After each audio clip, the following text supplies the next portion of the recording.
Yo, what is good everybody? It's your boy Tej. Today I'm gonna be showing y'all how to make a beat similar to Southside, and the main focus is gonna be like on how to flip samples and melodies. And the format of this video is gonna be a little different from my other tutorials. I'm gonna show y'all my process of adding the drums to the beat as I go.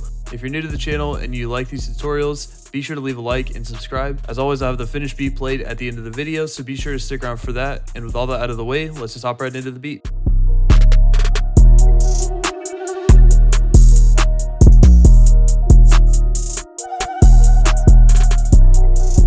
Alright, so for today's beat, I didn't make it from scratch. I ended up using a loop from a website called Chromatic Beats, and this website's got a wide variety of loops, MIDI kits, drum kits, and even single loops too. They've got all sorts of styles from like dark trap, guitar, hyperpop, and all sorts of other stuff. I'll preview a couple loops for y'all so you can kind of get an idea of what's on the website.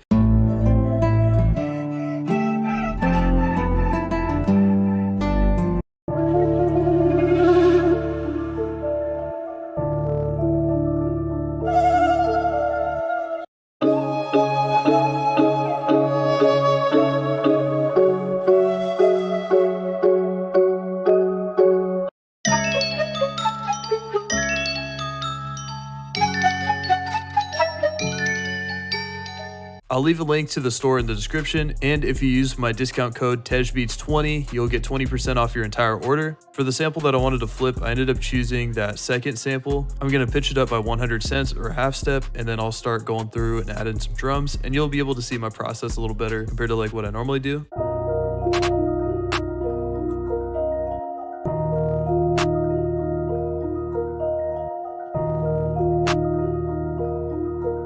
So what I'll usually do for the sample is I'll route it to a mixer track and I'll kind of like level it out so it's a little lower in volume so I can hear my drums a little better.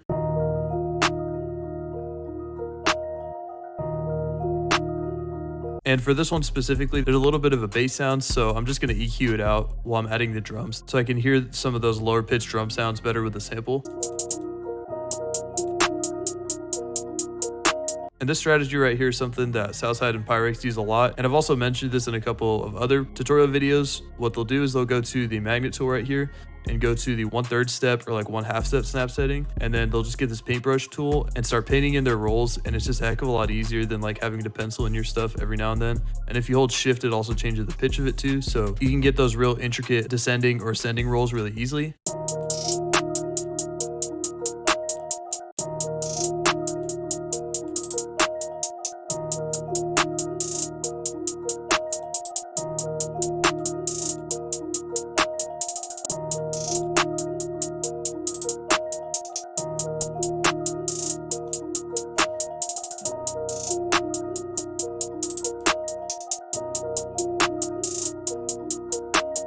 For my hi-hats, what I like to do is just kind of keep the pattern relatively simple. Obviously, this isn't like super simple like a normal two-step, but I mean, I don't want to make it too complicated to the point where like I can't add any other drums without leaving any space on the beat.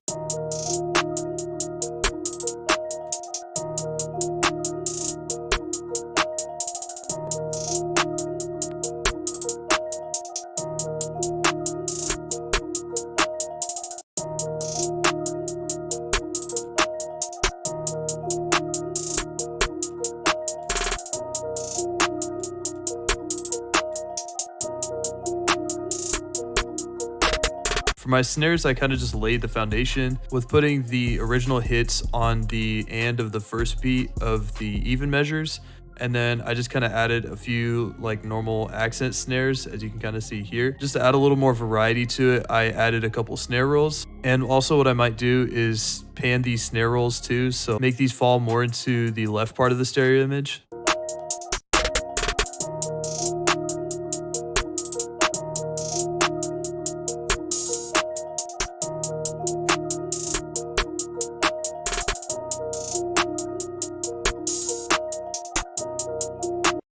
Alright, so for my first open hat sound, I just used like a basic Southside open hat. What I did is I just put it on the second beat before every other clap. So in this case, I just stuck it on the second and the sixth measures. If I wanted to repeat it for all the even measures, I could. I just want to add another open hat just to make it sound a little more interesting and just add some variation to it. So like my next open hat, I wanted to add this open hat layered with a bell.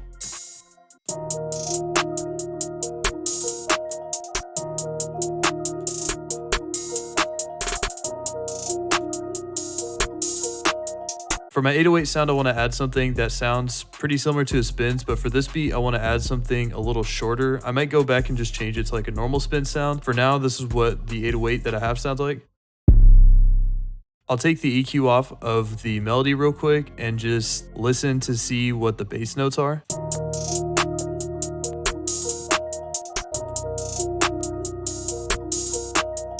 And put in a note and just move it until it sounds right.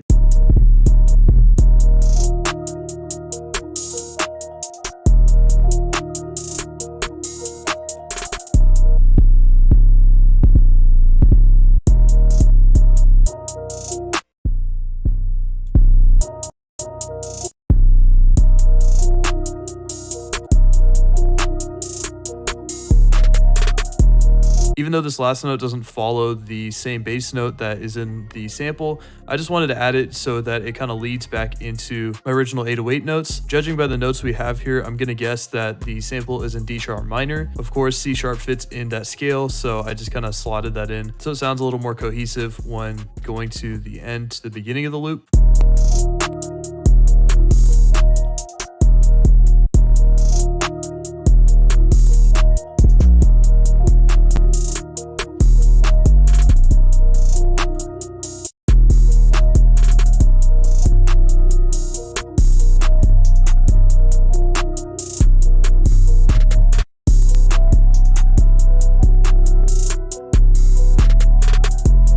So now I think I've got most of like the core sounds down. I'll just add some like ear candy, maybe switch up some of the sounds a little bit. And so ear candy might just be some extra perks, maybe some hits at the beginning of the pattern, crashes, etc.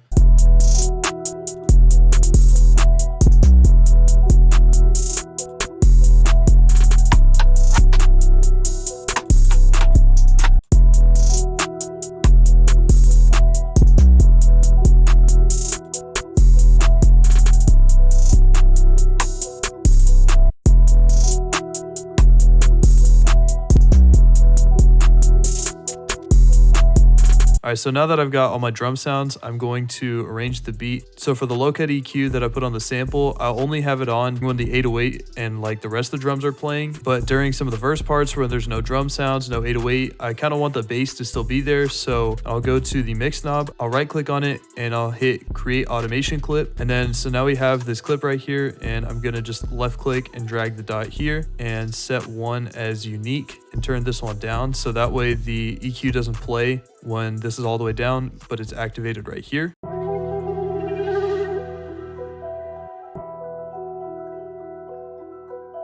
So for my arrangement, I kind of follow a pattern of I'll have like intro, and then I'll have a verse or pre-chorus, a hook, and then after that will be like another bridge or verse, and then just repeat that same cycle.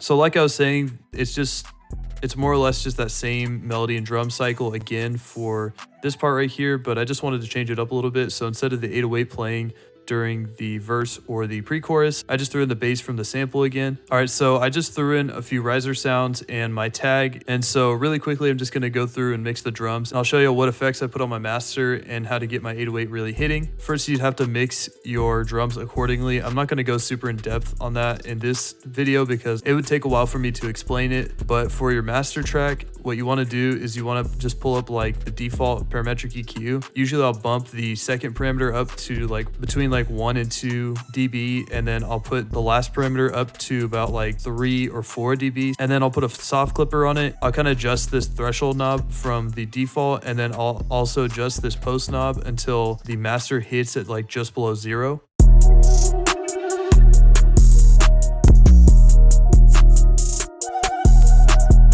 So So that's all I got. Hope you all enjoyed the video. Hope you're able to find it helpful and take something away from it. If you liked the video, be sure to leave a like. If you want to see more content like this, be sure to subscribe. Let me know what you'd like to see next in the comments below, and that'll be it for me. Hope you have a great rest of your day. Peace.